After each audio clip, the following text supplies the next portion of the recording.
One Zambia, One Nation. Good evening and thank you so much for joining us on tonight's edition of the Zanis News. My name is Kalan Muchima, your host. But first, we go into the headlines.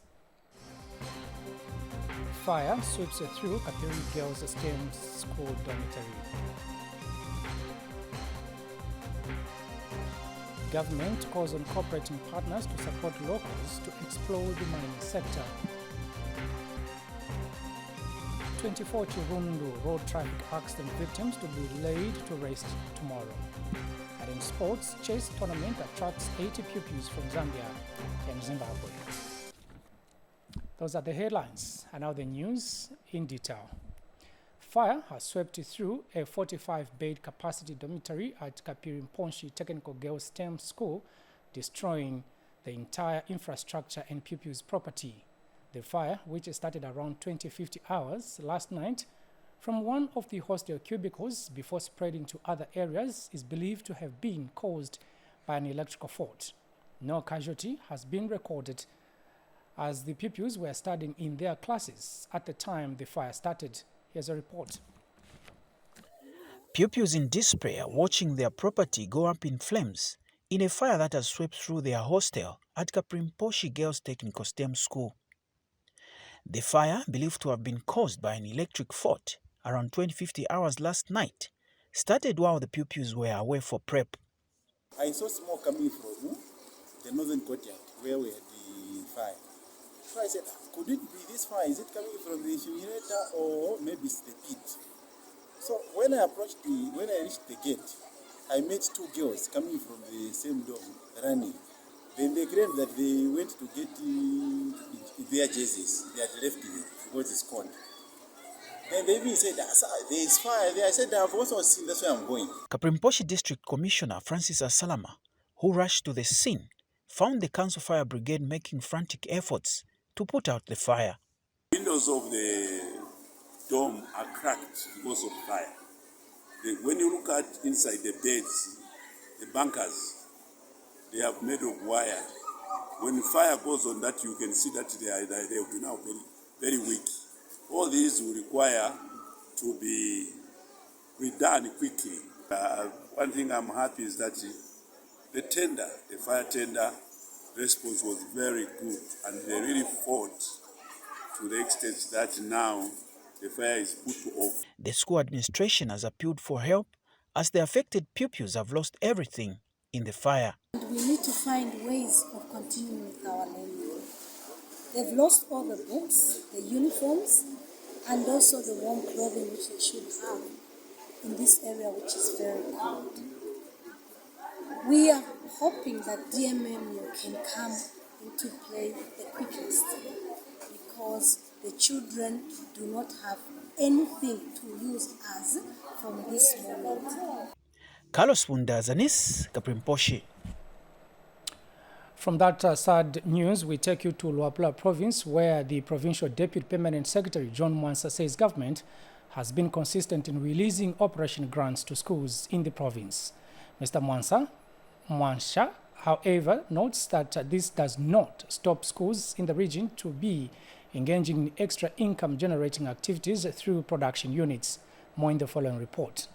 Some schools in Luapula Province have continued to implement the production unit program, while others are still lagging behind in this area.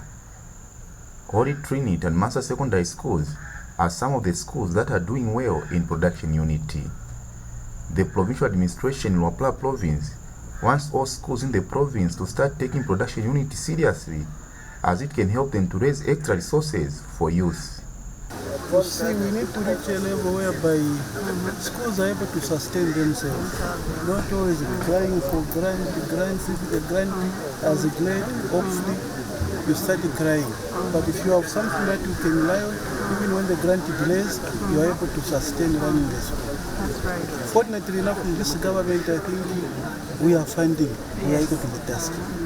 Pupils from schools where production unit is being implemented successfully have shared the benefits of production unity. Some vegetables that we farm at our school, and some animals also, and some birds that we rear. These foods benefit us a lot because we get to eat every day. We get to have a lot of nutrients that come from different sources of the vegetables. So here we have cabbage, we have bananas, we have different types of things that we do. Also, this same maize is a source of foreign exchange. As you can see in Congo, there is a shortage of mirimi. As in Zambia, if we can grow a lot of maize, we will even have to export some to the other countries, which will help our country to have a lot of income. That's what I. Realizing the benefits, the Minister of Education in the province has since relaunched the implementation of production unity so as to encourage more schools to get involved. Kenneth Chomba, reporting for Zanis News in Massa District. Still in education news, St. Mulumba Special Education School in Choma District in Southern Province is grappling with inadequate boarding and classroom space owing to the increased enrollment following the introduction of the free education policy. School head teacher Brenda Mushakalati is calling on government and other stakeholders to help the school meet the increasing demand for special education services. Kalunga Msonda now reports. Known as one of the best special schools in the country, St. Mulumba Special School has seen an increased number of children enrolling in school to access quality education since the introduction of free education by government. However, the school is grappling with inadequate infrastructure to accommodate the increasing number of learners. As the population is growing, government has introduced free education where some of the learners who were just kept at home, whose parents could not manage, this time around through CDF, government is paying for them. In as much as in special education we need small numbers, but there's nothing we can do, numbers are growing, meaning that even our rooms are becoming small. St. Mulumba is the only school in the country which is residential and caters for all the disabilities. So in short, we have a great demand of which we cannot accommodate all. We really have demand, but our facilities cannot accommodate all. Lack of learning and teaching materials is another issue of concern, and the school authorities are now seeking support. The growing number of our learners and the population, we wish that some people, some well-wishers would come on board also to emulate PEP Store so that they partner with us to see to it that these, our children, are also given the best. Notably, there is positive response from the stakeholders, with PEP Stores being the latest. Through its social corporate responsibility, PEP Stores has supported the school with assorted items. To encourage other firms, other organizations to come forth and help and assist this special school. It really needs everyone's support and assistance. The dedication and the passion which we've observed from the heads and the staff, it is very much appreciated, and it's above what I can say the call of duty. Increasing support to St. Mulumba will no doubt help the school provide quality education to a large number of children with special needs. Kalunga Msonda, Zanis News, Choma District, Southern Province. From Choma, we take you now to the Copperbelt Province, where the Provincial Minister Elisha Matambo has assured the people in Fanyama District that government will look into the issue of inadequate learning spaces at Nkana Combined School in Chifunkana's area. Speaking when he toured the school, the minister says measures should be taken into consideration to support the school. And the school head teacher notes that the school also needs a laboratory for it to be given an examination center. Nkana Combined School head teacher in Rufanyama district on the Copperbelt province has thanked government for constructing a 1x3 classroom block to assist in addressing the inadequate shortage of learning spaces for pupils. Ms. Brenda Kandel informed Copperbelt Province Minister Elisha Matambo, who visited the school, that the learning institution, which caters for more than 2,000 pupils, needs a science laboratory, proper toilets, and construction of more classroom blocks. And for us to have that center, we need science laboratories. We are very grateful to the UPND government. They have put up a 1x3 classroom block under CDF, but it is not enough. So we need a lot, especially the science laboratories and the toilets. Looking at the population of pupils, which is 2,500, we need flushable toilets, because the school runs from preschool to grade 10, and we have a lot from preschool to grade 4. That's where we have a lot of learners which need proper toilets. Mr. Matambo assured the school of his support.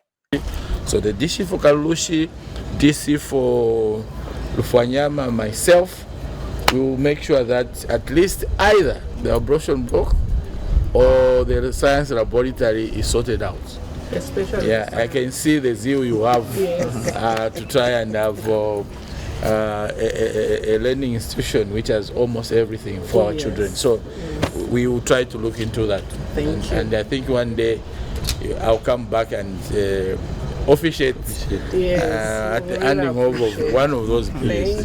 Thank you. Later, the minister interacted with the Baptist church members at a fundraising event to raise resources for the construction of a church.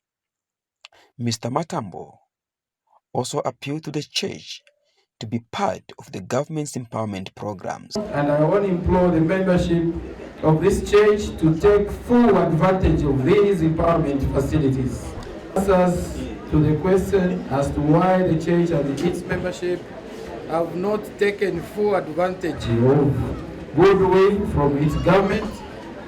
I implore the church to be active participants in the development process rather than being spectators of the sector playing their part. Tovini Ngombe, Zanis, Lufwanyama District. Now, Minister of Lands and Natural Resources, Elijah Mchima, has called on cooperating partners to help local people to explore the mining sector. Mr. Mchima says currently only the multinational mining companies have taken advantage of natural resources found in Northwestern Province because the locals are not able to exploit mining potential due to lack of access to finances. Details in this report by Chayibu Nkoma. In Kabombo District, with one common agenda to plan for a joint exposition of untapped natural resources within the two regions.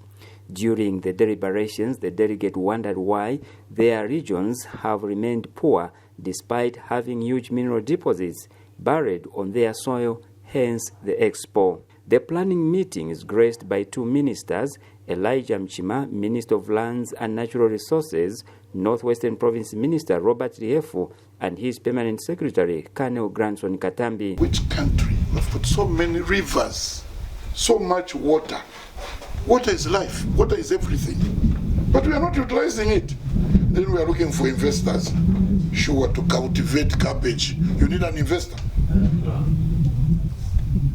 To grow soybeans, we need an investor. To have our own animals, we need an investor. We can do a lot of things here. That's what CAPA has come to share with us so that we can talk about our own development. The expo will be held under the umbrella of Coalition of African Parliamentarians, Animal Health and Environment, CAPA. To prosper, to be at that level where our colleagues are, we have to work together. Whether this exhibition is here, the separation is just Kabombo River, but we are the same people.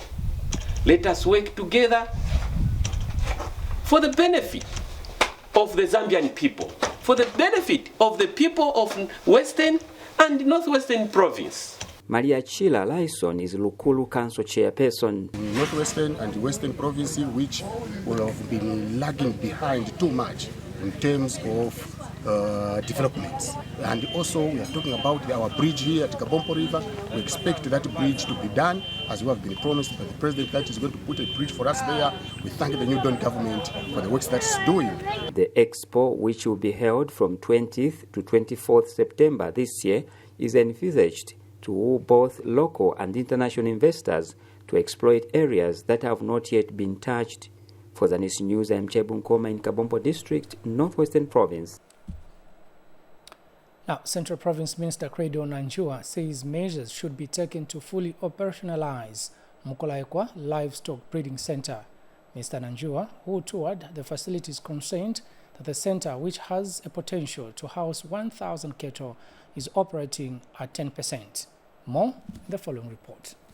It was said to be a livestock breeding center with a capacity to house 1,000 cattle, but 13 years later, only 98 are at this livestock center. Inadequate funding has affected production at Mukolaekwa Livestock Breeding Center in Shibuyunji District. The pigs seem to be starving. The challenges are so many. We are talking about inadequate funds to operate this place, to run this place smoothly. We are talking about inadequate staffing, staffing that should be drawing salary from the central government in order to assist us to eradicate the headache of the wage bill that comes from probably maybe the sales of livestock. Instead of it going that way, we would have a situation where at least we have it get inside the operating capital. Lack of security has led to vandalism of the goat shelter. Central Province Minister Credo Nanjua, who was in Shibuyunji District, has inspected this livestock center. The District Commissioner wants the livestock breeding center to operate to full capacity.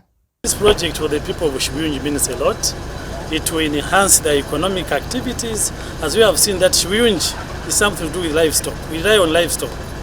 So if there will be a breeding center, we have improved our breeds, and that will mean when we take to the market, our prices will be a bit better than we are now. Because now, our local breeds, we sell them at 2,000, 3,000. But these exotic breeds, like these which are here, they are around 15,000, 14,000. From 2018, with the capacity of stocking about 1,000 cattle here, but only 98 are available, meaning we haven't even started. So we'll commit a lot of support, a lot of attention to it. We see how we can make it grow. It's going to save our people here. Government, with support from the Africa Development Bank, is implementing the Sustainable Livestock Infrastructure Management Project aimed at transforming small livestock farming into commercialized value chains. And Mushinka Cooperatives in Lunte District, which has benefited through the construction of a Tier 1 Livestock Center, has commended SLIP for supporting farmers access various services. 9 out of the 11 Chirundu road traffic accident victims admitted to the University Teaching Hospital UTH in Lusaka are out of danger, while 2 are in critical condition. Giving an update today when Lusaka Province Minister Sheo Muliata visited the injured UTH Senior Superintendent at the Old Adult Hospital, Dr. Charles Mutemba says the victims are responding well to treatment. Meanwhile, burial for the 24 victims will take place tomorrow in Chongwe. Jonathan Mkokana reports. 11 survivors of the fatal Chirundu road traffic accident were successfully evacuated to the University Teaching Hospital UTH in Lusaka on Saturday evening are still in the hospital, with 2 in critical but stable condition. Government, through the Disaster Management and Mitigation Unit DMMU, also transported 24 dead bodies to UTH mortuary in the early hours of yesterday. UTH Senior Superintendent for the Adult Hospital, Dr. Charles Mutemba, gives an update on the patients. Among the 11, all of them were stable.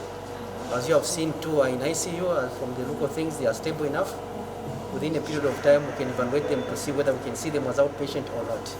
Dr. Mutemba also gives an update on the 6-month-old baby that survived the fatal accident together with its mother. Baby very, very stable. She has a fracture, but it's a fracture that can heal. Capacity of children to recover is very, very high. So we're not so much in danger and concerned about the baby, but all the care that is given is available.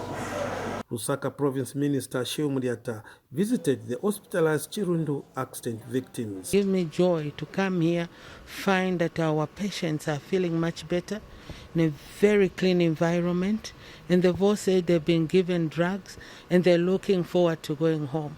So at this point, I'd like to say thank you to the doctors here, to the nurses for the commitment that they're doing to save the patients that are here. I think that's the way to go.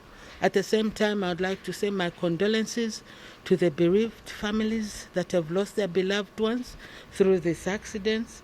On Saturday morning, 24 people died, while 11 others survived with serious multiple body injuries after a Mitsubishi Rosa bus they were traveling in was involved in an accident on the Chirundu Kafiwe Road at a place called Kapiringozi. Jonathan reporting for Zanis News in Lusaka. From one sad story to the other, now this time around, a 26-year-old man of Kamfinsa Farm area in Kitwe has surrendered himself to the police after allegedly setting ablaze his 40-year-old friend using a tire. Copperbelt Province Police Commanding Officer Peacewell Mwemba disclosed to Zanis that Christopher Miselo allegedly murdered his friend, only identified as Mushota, for allegedly insulting his parents. Brief facts are that on May 13, 2023, around 23 hours, the deceased went to Miselo's house uttering insults. When Miselo opened the door, he was assaulted on the left cheek by the deceased and sustained a swollen cheek, as the fists were alleged to have been used on him. Mr. Mwemba said Miselo got annoyed with Mushota's continued insults, which led him to pick a brick and hit him on the head, and later dragged him near the road where he put a tire on him and set him ablaze. He said around 07 hours, the suspect informed his parents that he had murdered his friend who used to insult them. Mr. Mwemba said his parents advised him to surrender himself to Mwekela Police Post and was later taken to Kitwe Central Police Station. Moving on, Mumbwa District Women Association has spent 1 million kwacha on survey and facilitation of 1,335 land parcel certificates for 500 women. Association chairperson Claire Sianjelele says the project is being piloted in Chibuluma, Kavulubulwe and Kaindu chiefdoms. More in the following report. Village head persons in Chibuluma, Kabulwebulwe and Kaindu chiefdoms are appending their signatures on land parcel certificates of their subjects. The development of having demarcated land and land parcel certificates has elated the village head persons. This idea is a most welcome idea, which will actually empower our local community to make sure that they are freely settled there, and we expect that no one will displace them for as long as they have certificates that are recognized by our government. So you find that a neighbor would interfere in another person's land, so they start quarreling. Now this, it has been most welcome, because such conflicts will end. Zambia Land Alliance Project Assistant Officer Mufalali Samalumo spells out the importance of land surveying. The other advantage that village will have is that they will know the exact size of their village. The village head person will be able to tell how much land he holds, how many villages he holds, and each village or each subject, each village will know the size of their land and the actual boundaries.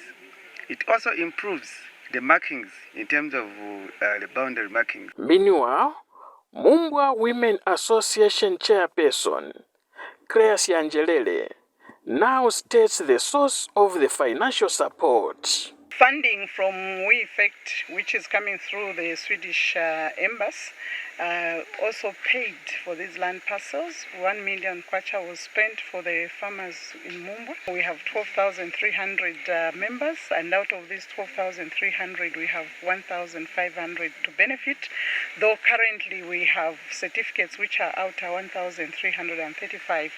And Zambia Land Alliance is still working on the shortfall. The project has the potential of decreasing boundary disputes in chiefdoms among the subjects. Kruga Siankuru, Zanis, Mumbwa.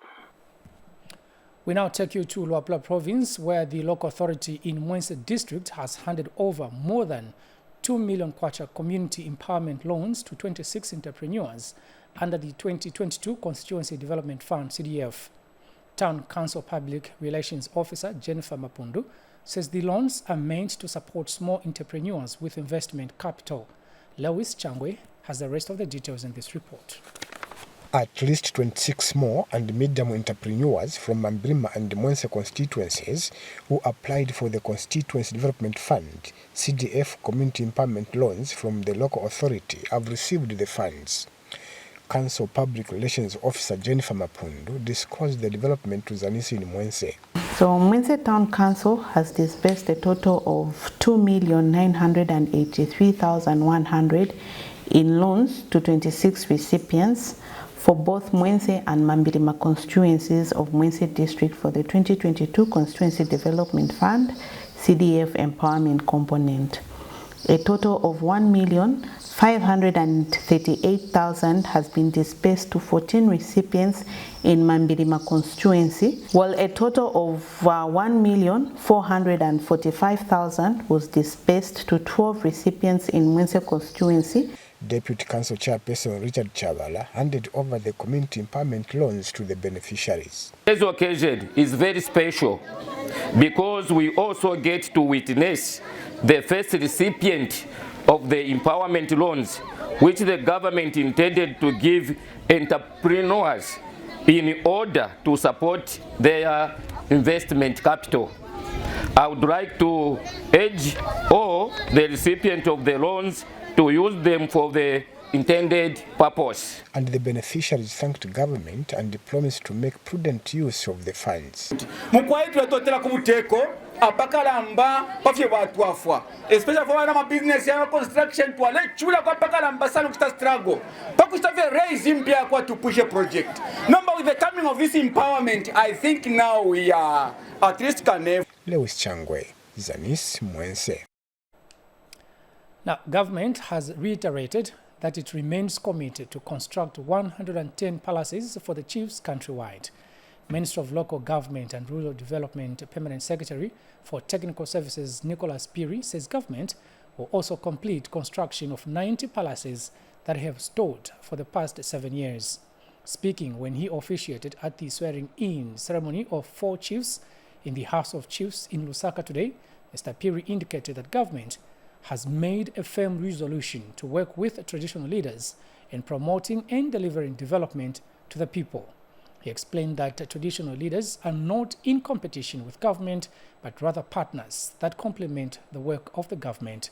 And newly elected chairperson of the House of Chiefs, Chief Chisunga of the Ushi people of Luapula province, pledged to work with various chiefs in addressing the succession wrangles and land issues being experienced in various chiefdoms.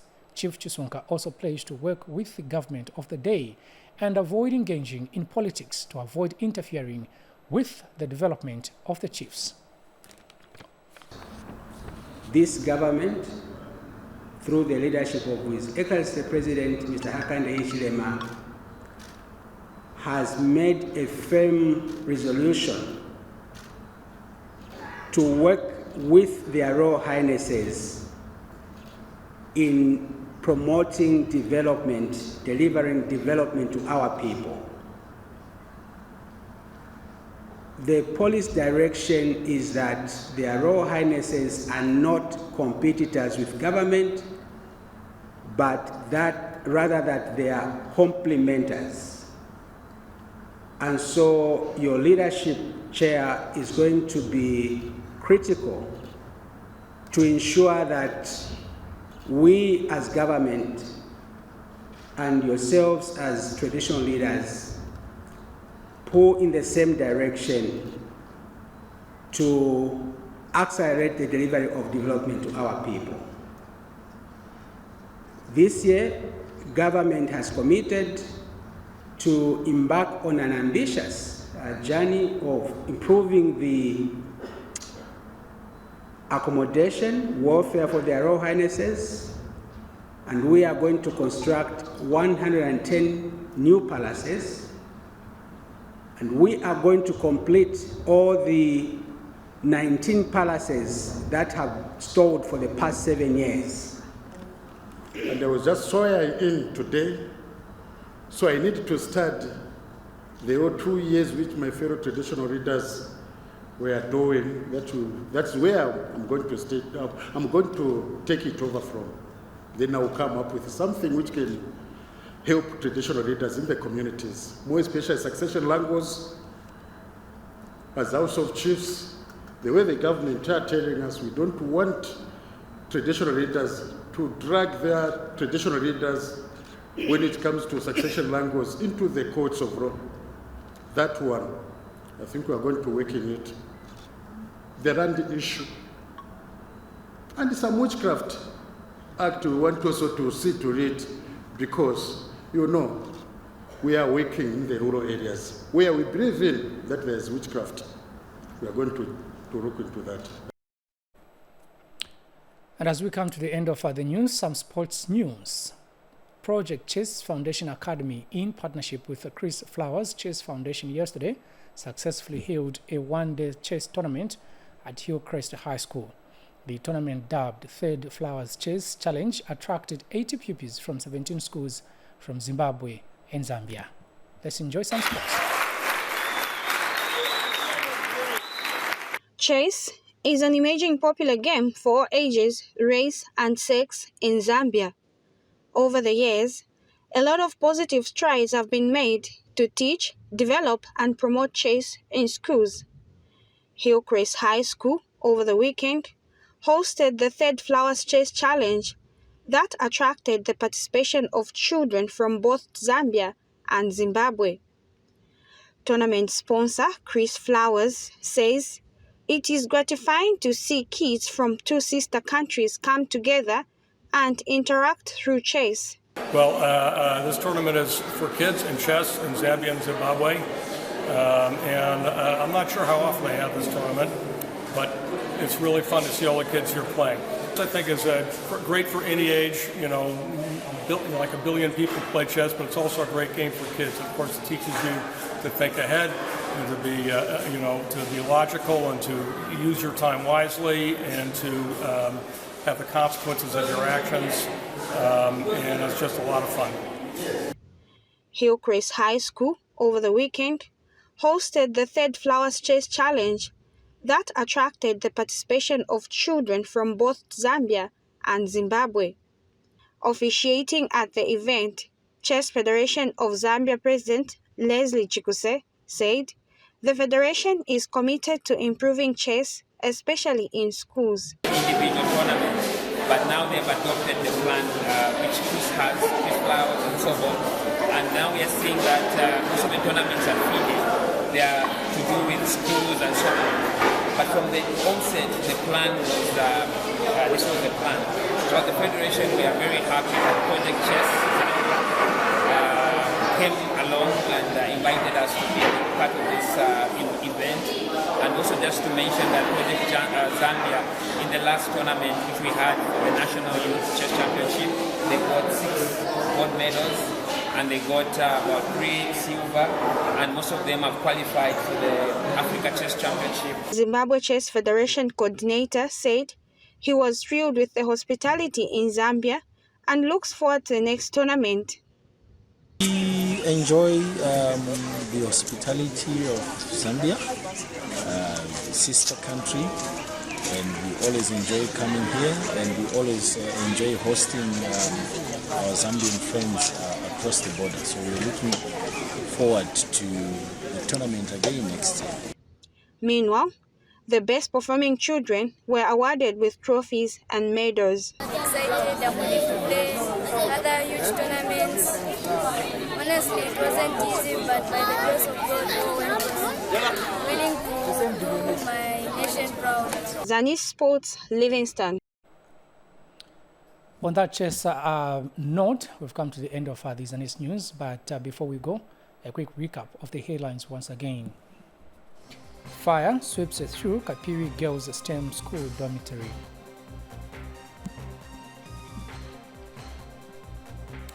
Government calls on cooperating partners to support locals to explore the mining sector. 24 Chirundu road traffic accident to be interred tomorrow. And in sports news, a chess tournament attracts 80 pupils from Zambia and Zimbabwe. That's the end of the news. Thank you so much for your company. Keep watching Zanis TV. Bye-bye.